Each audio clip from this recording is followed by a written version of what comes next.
You got that? Judges chapter number 16. And let's start at verse 3. And Samson lay till midnight, and arose at midnight, and took the doors of the gate of the city, and the 2 posts, and went away with them, bar and all, and put them upon his shoulders, and carried them up to the top of an hill that is before Hebron. And it came to pass that afterward that he loved a woman in the valley of Sorek, whose name was Delilah. Notice the text said that he loved her. Please mark that he loved her. And it's interesting to note that the text does not speak of them developing any type of relationship or intimacy before this point. It just arises to the fact that he's in love with Delilah. He falls in love with her. From a European standpoint, he falls in love with her at this particular phase in his life. Just came off of one of the greatest battles of his life, whooping thousands with the jawbone of an ass. And at his greatest moment of victory, he falls in love with compromise.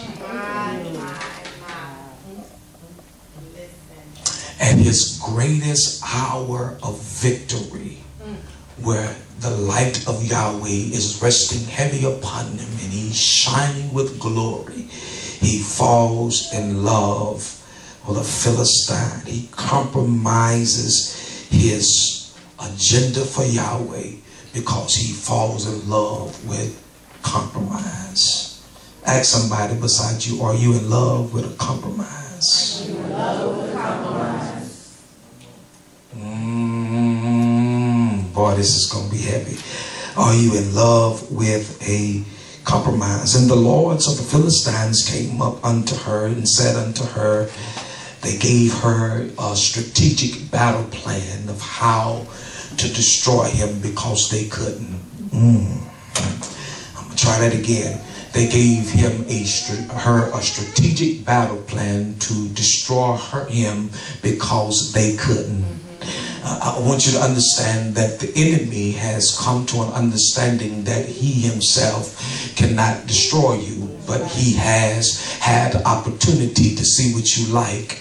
And so he will use what you like to destroy you if you can't discern in your spirit. Hallelujah.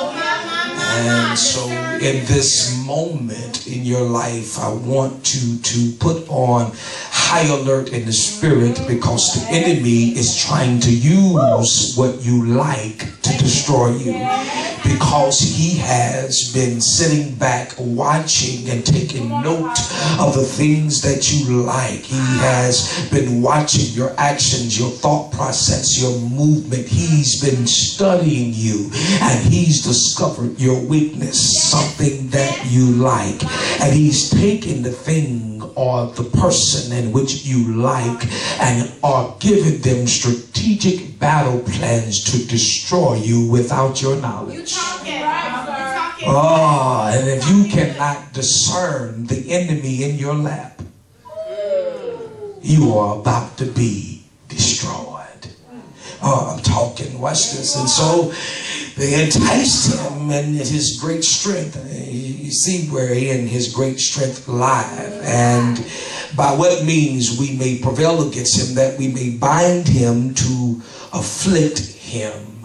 They want to bind him so that they may afflict him. And let me be honest with you, this affliction is not the affliction in which my wife preached about a couple weeks ago, that I'm afflicted and yet anointed. This is not the same type of affliction.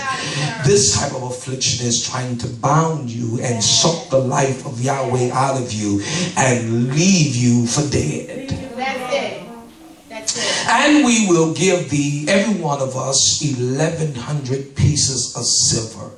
Let me help you to understand something, that she was paid to do what she did. And I want you to understand the thing that's in your life it has a price on it. It has a price on it. And though it seems as though that it is not harming you, it is destroying you. And Delilah said to Samson, she was very open, honest, and blunt at the very beginning. And she said to him, she said, tell me, I pray thee, where thy great strength lieth, so that I can, bind you and afflict you. And Samson said unto her, if thou bind me with 7 green withs that would never dry, then shall I be weak and be as another man. Then the lords of the Philistine brought up to her 7 green withs, and which had not been dried, and she bound him with them. Now there were men lying in wait, abiding with her in the chamber. Oh boy. And she said unto him, the Philistines be upon thee, Samson. And he brake the withs as thread of tow. It's broken with toucheth the fire. So his strength was not known. And Delilah said, Samson, behold, thou hast mocked me and told me lies. Now tell me, I pray thee, wherewith thou strength mightst be bound. Father, thank you for this moment. I pray that you will minister to the people in the same profound way you have released this into my heart. Give me clarity of thought, clearness of speech. Let me be direct from the realm of the spirit, so that the word will penetrate hardened hearts and minds who may feel as though that this does not apply to them. Open us up so that we might see the revelation and get the encounter in which you desire for us tonight, so that the spell can be broken over us tonight, that we might do that which you have called and ordained us to do and be free from the chains of this struggle. It is in the authority of Rock Hakadesh. Breathe in here freshly. Do something creative in our atmosphere, that as we hear that what Yahweh has to say, that as we hear that which Yahweh has to say, that we will listen and take heed, that we may be liberated tonight like never before. It is in the authority of Yahushua HaMashiach that I do pray and ask these things. And the people declared in the atmosphere, so let it be done.